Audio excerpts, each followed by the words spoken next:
Hello बच्चों, आज हम लोग बात करने वाले ग्रामर का एक सबसे बड़ा टॉपिक नहीं है, ठीक है, ऐसे मतलब वाक्य के बारे में, ठीक है, थंबनेल देखा ही होगा। तो आज हम लोग वाक्य के बारे में पढ़ते हैं जो एग्जाम में आप लोग को आता है, ठीक है। शॉर्ट टर्म में एकदम जल्दी से समझ लेना इसको और ख़त्म करना, ओके। सो ध्यान देते हैं, वाक्य यानी कि आपका हिंदी ग्रामर का टॉपिक है। आप किसी भी क्लास में हो, अगर वाक्य आपका टॉपिक है चैप्टर का नाम, तो आप पढ़ सकते हो, कोई दिक्कत वाली बात नहीं है। तुम्हारा नॉलेज बढ़ेगा, मेरा नहीं, मेरा बढ़ चुका है ना। वाक्य के बारे में जानते हैं। तो वाक्य क्या है? तो कुछ नहीं होता बेटा, एक में क्या करना है कि जो शब्द होते हैं, ठीक है, उसको शब्दों में चेंज कर देना है। और शब्दों के जो सार्थक मेल होते हैं, शब्दों के जो सार्थक मेल होते हैं, उन्हीं को हम लोग वाक्य कहते हैं। कहने का मतलब है सर, देखिए मान लो कि हम यहाँ लिखते हैं कि चिड़िया चिड़िया, ठीक है, रही है उड़, चिड़िया रही है उड़ उड़ उड़ उड़ उड़, ठीक है। तो गलत बचा, क्या पढ़ो तो सेंटेंस सही लग रहा है तुमको? नहीं, यहाँ भी एक शब्द है, यहाँ भी एक शब्द है, यहाँ भी एक शब्द है, यहाँ भी एक शब्द है, लेकिन सही से प्लेसमेंट करल नहीं है। सही से प्लेसमेंट करल नहीं है, और जब सही से प्लेसमेंट नहीं करल है ना, तो क्या करें, उसको सही मिलाएंगे। तो अगर ये उड़ लिखल है, अगर यहाँ पर है चिड़िया उड़ रही है, तो क्या सही होगा? बस सही तो वही है, शब्दों का सार्थक मेल, लेकिन सही सही मेल करता है जो बनता है, इसका अर्थ हम लोग समझ सकते हैं, वही वाक्य है, ठीक है। वाक्य के बाद मान लो कि पूरा सेंटेंस लिखल है, सेंटेंस लिखल है, मान लो कि यहाँ से लेके यहाँ तक हम कुछ काट दिए, ठीक है, यहाँ से यहाँ तक काट दिए। अब अगर निकाल के बारी कर दिए चिड़िया उड़, चिड़िया उड़, चिड़िया उड़। अब जब चिड़िया उड़ अगर बाहर निकाल दिए तो बताओ, सुनो से, वाक्य का एक हिस्सा निकाले हैं हम, वाक्य का एक हिस्सा निकाले हैं।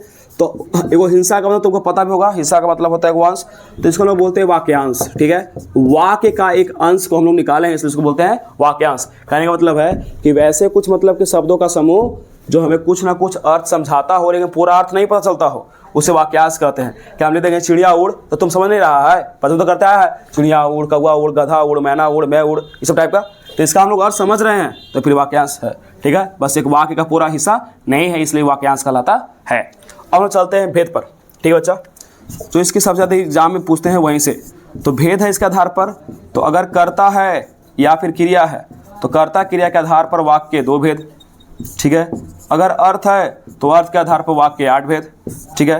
अगर रचना है तो रचना के आधार पर वाक्य के 3 भेद होते हैं, 3 भेद होते हैं। और चलो सबको खत्म करते हैं, ठीक है, समझना ध्यान से। ला ला ला ला ला ला ला ला ला ला। देखिए फर्स्ट हैशटैग कर्ता और क्रिया, कर्ता और क्रिया के आधार पर 2 भेद, एक होता है उद्देश्य, ठीक है, एक होता है उद्देश्य, एक होता है तुम्हारा विधेय, उद्देश्य और विधेय। देखो कैसे समझना, यही तुम्हारा हो गया सब्जेक्ट यानी कर्ता, ठीक ना। देखो अब सेंटेंस लेके देखना, मोहन पतंग उड़ा रहा है, मोहन पतंग उड़ा रहा है, समझ पहले बात को। वाक्य में जो काम करता है, वाक्य में जो काम करता, बोलो, वाक्य में जो काम करता है, तेरा में काम कौन कर रहा है? मोहन ने काम कर उड़ाने का पतंग काम। तो वाक्य में जो काम करता है उसको हम लोग उद्देश्य बोलते हैं, उसको हम लोग उद्देश्य बोलते हैं। और उद्देश्य के बारे में जो कुछ कहा जाए, उद्देश्य के बारे में जो कुछ कहा जाए, तो उद्देश्य के बारे में क्या कह रहे हैं कि जो उद्देश्य है, मोहन उसको कुछ कर रहा है, पतंग उड़ा रहा है, तो पतंग उड़ा रहा है, तो उद्देश्य के बारे में ये सब कहा जा रहा है, तो इसी को हम लोग विधेय कहते हैं। दैट इज सिंपल, खत्म। मालूम निकलता कोई चीज, चिड़िया उड़ रही है, तो उड़ने का काम कौन करे बच्चा? चिड़िया, तो चिड़िया उद्देश्य हो गया। और रही है ना, रही है, कौन उड़ रही है, तो उतना मैंने काम हम कर रहे थे सेंटेंस के अलावा, उसके ही बारे में बोल रहे थे, कुछ कर रही है तो उड़ रही है, तो उड़ रही है तो विधेय हो गया, सिंपल, चलो खत्म हो गया। कर्ता के आधार पर 2 भेद, दैट्स ऑल, ठीक है। आगे चलो, ला ला ला सबा बा बा बा बा बा। अब आगे चलते हैं, कर्ता क्रिया के बाद तुम्हारा है अर्थ के आधार पर, अर्थ के आधार पर 8 भेद, ठीक है। इसको तुरंत तुरंत समझेंगे, झट झट देखो, पट पट। मान लो क्या लिखते हैं, पहले का निषेधवाचक, निषेधवाचक, तो निषेध मतलब होता है किसी चीज के लिए मना करना, ठीक ना। तो जो निगेटिव सेंटेंस है, जो निगेटिव सेंटेंस है, वो सारे के सारे होते हैं निषेधवाचक, ठीक है। जैसे हम बोल दिए एग्जाम्पल में कि तुम नहीं खाए हो, तुम नहीं खाए हो, ठीक है, तुम नहीं खाए हो, तो ये निगेटिव वर्ड है तो निषेधवाचक हो गया सर, खत्म। तो दिमाग का लगा रहा है। आगे देखो, निषेध के बाद विधि, विधि, ठीक है। मान लो कोई सेंटेंस दिया है, ऐसा ना, कोई सेंटेंस दिया है, कोई वाक्य दिया है, ठीक ना, वो जो वाक्य है ऐसे क्या कर रहा है ना, पूर्ण अर्थ देता है, पूर्ण अर्थ जानकारी हमको देता है किसी भी काम के पूरा होने का। चलिए दिए कि वह खाना खा चुका है, वह खाना खा चुका है, तो क्या करें, हमको पूरा जानकारी मिल रहा है ना कि खाना खा चुका है, तो हो गया विधिवाचक, सिंपल, जम झट मारो एकदम खत्म। मान लो प्रश्नवाचक, प्रश्न यानी कि जिससे किसी मतलब कि कोई वाक्य है वो से क्या करे, किसी को ना हम लोग प्रश्न पूछ रहे हैं, प्रश्न पूछने का काम चल रहा है, वाक्य से प्रश्न पूछने का काम चल रहा है, तो एग्जाम्पल निकाल दो। प्रश्न पूछना है ये है तो एग्जाम्पल निकल जाएगा। कैसे देखो, तुम कौन हो, तुम कौन हो, तो आप मेरे एक सब्सक्राइबर हो और पढ़ते हो मेरे से, तो तुम कौन हो, तो प्रश्न पूछ रहा है तो प्रश्नवाचक हो गया, है ना, सिंपल सिंपल। आगे देखो चौथा, चौथा चौथा चौथा मान लो कि चौथा में यहाँ पर लिखते हैं तुम लोगों के लिए, यहाँ पर आज्ञावाचक, ठीक है। तो नाम में कुछ ही आ गया, तो वाक्य में किसी को आज्ञा दिया जाए, वाक्य में किसी को आज्ञा दिया जाए, जैसे हम बोल दें एग्जाम्पल में, तुम यहाँ आओ, तुम यहाँ आओ, तुम यहाँ आओ, तो किसी को आज्ञा दे रहे हैं सर, तो हो गया आज्ञावाचक। ओके, आगे देखो चौथा के बाद ला ला ला सब बाबा बाबा बाबा बाबा, पता देखो खुल दिया यहाँ पर संदेह, संदेह, संदेह यानी कि कोई वाक्य है और हम कुछ हमको डाउट है, डाउट है कंप्लीट हुआ है कि नहीं, ऐसे हम बोल दिए कि शायद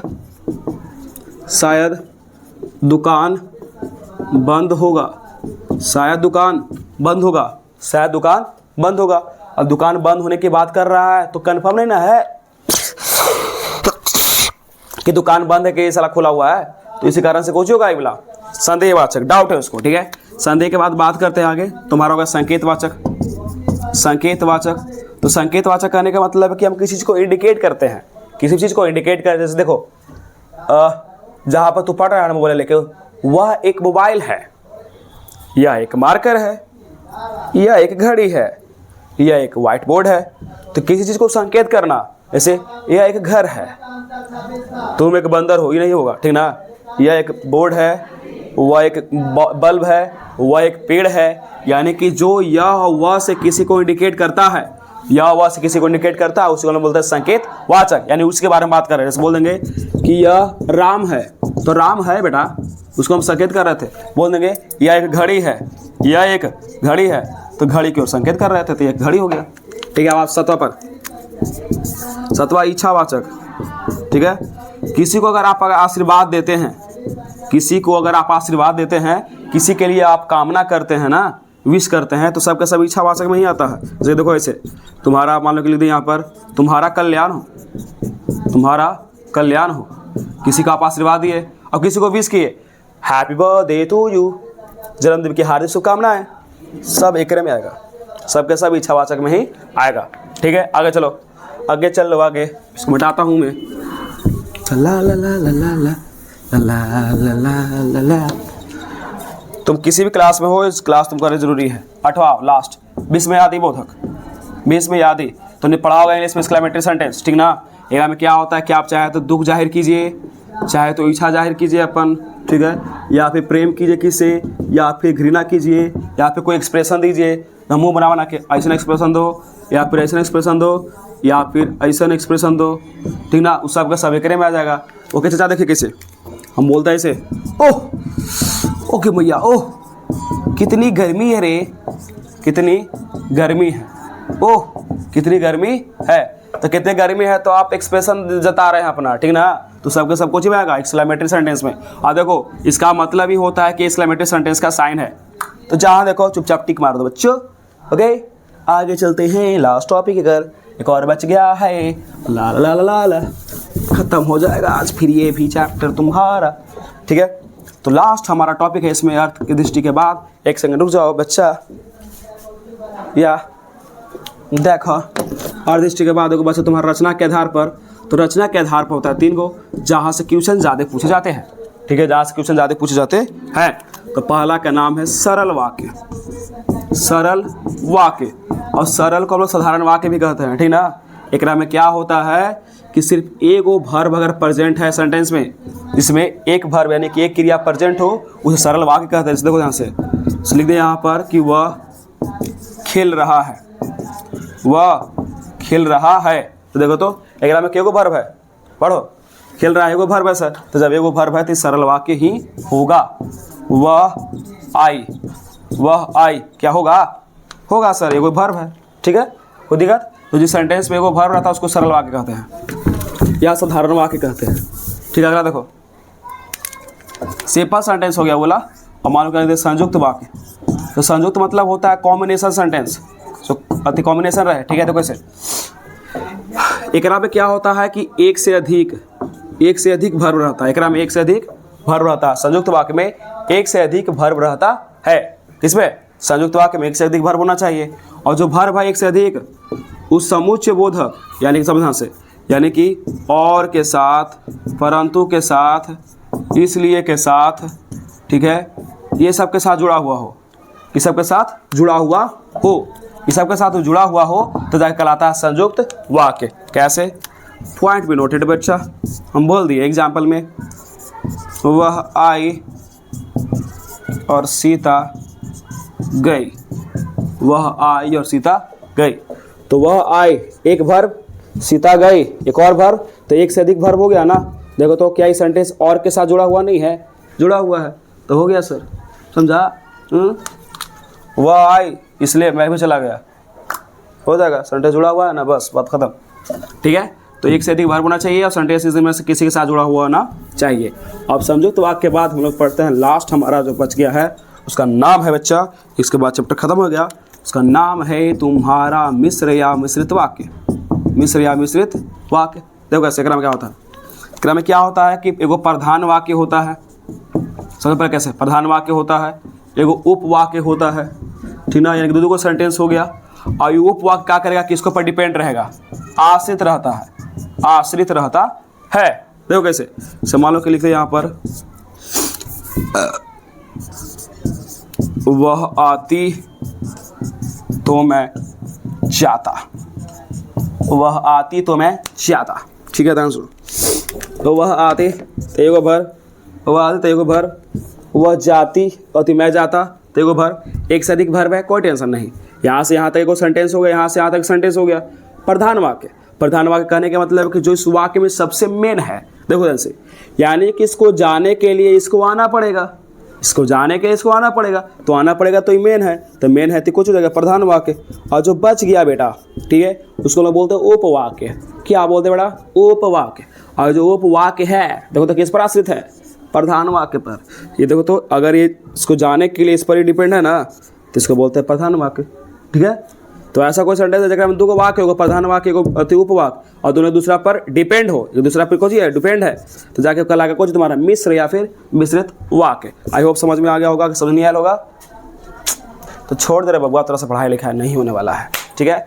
रिवीजन कर लेना, हो सके तो गूगल पर सर्च करना, कहीं से नोट्स बना लेना, ना तो फिर नोट्स अगर चाहिए तो डिस्क्रिप्शन बॉक्स में मतलब कि नंबर दिया गया है, वासु सर से मैसेज करना, व्हाट्सएप पर सेंड कर दूंगा। ओके, मिलते हैं नेक्स्ट किसी वीडियो में, बाय।